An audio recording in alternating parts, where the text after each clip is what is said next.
Comment est-il possible de célébrer des noces, de célébrer un mariage et de faire la fête s'il manque du vin? L'eau est nécessaire pour vivre, mais le vin est nécessaire pour la joie, pour le banquet de la fête. Une fête de noces à laquelle il manque du vin, eh bien, c'est vraiment une grande honte et les nouveaux époux doivent être tout honteux. On imagine mal finir une fête de noces en buvant du thé, cette boisson d'anglais. La honte. Saint-Julien, Saint-Amour, Cheval Blanc, Clos-Vougeot, Chenasse, Buzet, Cahors même. En notre pays, les vins ne manquent point. Et cette page d'évangile doit ravir notre cœur de joie. Que signifie ce grand signe que Jésus accomplit à Cana? Eh bien, en premier lieu, c'est le passage de la loi ancienne qui se transforme en joyeuse et bonne nouvelle. Oui, le vin est nécessaire pour la fête. Il est ce que les prophètes indiquaient comme étant un élément typique du banquet messianique. En transformant l'eau en vin, en transformant l'eau des jarres qui étaient utilisées pour la purification rituelle des Juifs, Jésus accomplit un signe éloquent et transforme la loi de Moïse en évangile porteur de joie. Comme saint Jean l'écrit dans son prologue, la loi fut donnée par Moïse, la grâce et la vérité sont venues par Jésus-Christ. Il y a dans ce premier des 7 signes que Jésus accomplit dans l'Évangile selon saint Jean, déjà celui de la joie et du débordement. Il y en a trop, il y en a 600 litres, sans doute du meilleur vin jamais parvenu à cette terre. Il faut commencer l'Évangile par la surabondance, par cette ivresse totale. C'est la première chose. La seconde, c'est évidemment cette parole de Marie. Faites tout ce qu'il vous dira.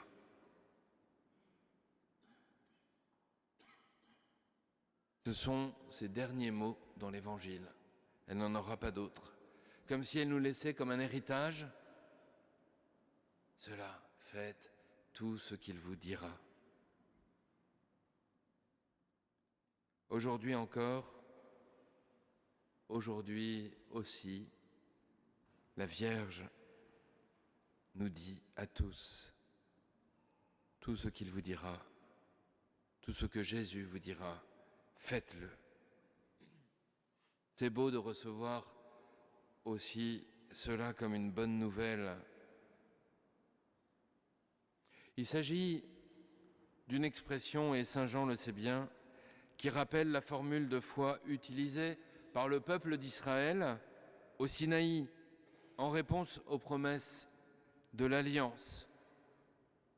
Moïse parle et le peuple répond « Tout ce que le Seigneur a dit, nous le ferons ». Et en effet, à Cana, les serviteurs obéissent. Jésus leur dit « Remplissez d'eau ces jarres » et ils les remplissent jusqu'au bord. Il leur dit « Puisez maintenant et portez-en au maître du repas ». Ils lui emportèrent. Oui, il y a ici l'obéissance à la loi nouvelle qui est exprimée. Personne ne le sait encore, mais tout se joue ici à Cana d'une manière si belle.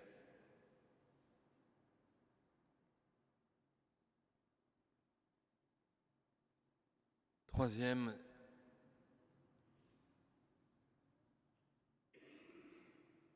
force,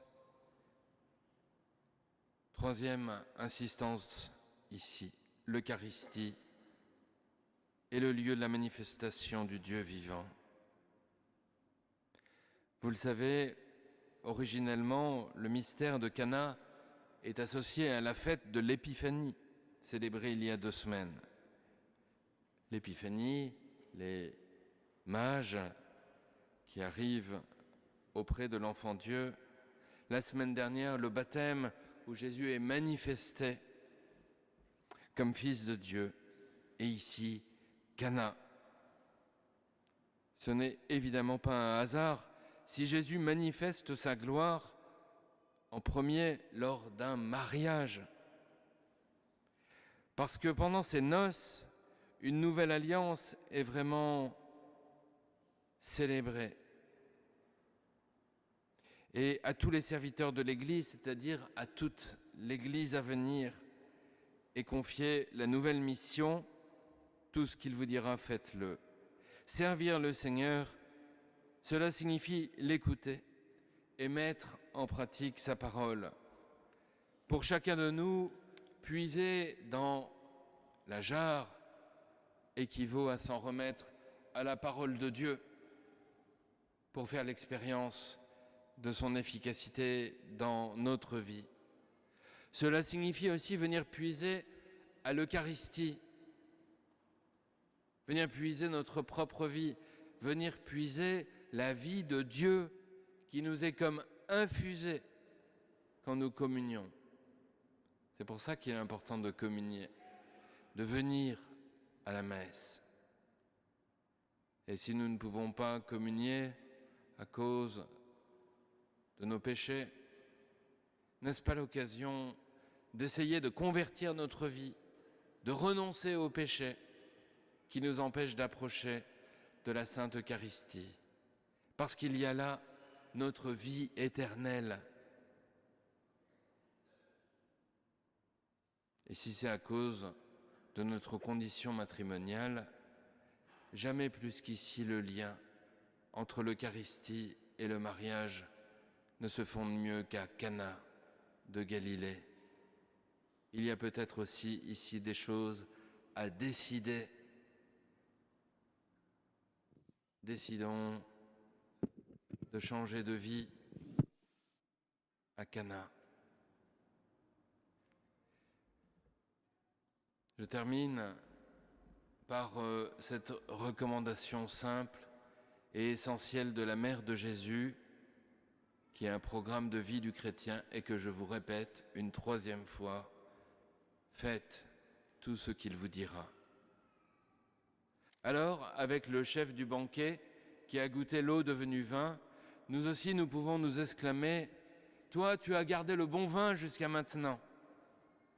Oui, le Seigneur continue à réserver ce bon vin pour notre salut, de même qu'il continue à jaillir du côté transpercé du Sauveur, ce sang répandu sur la sainte tunique lorsque Jésus porta sa croix après avoir subi le supplice de la flagellation.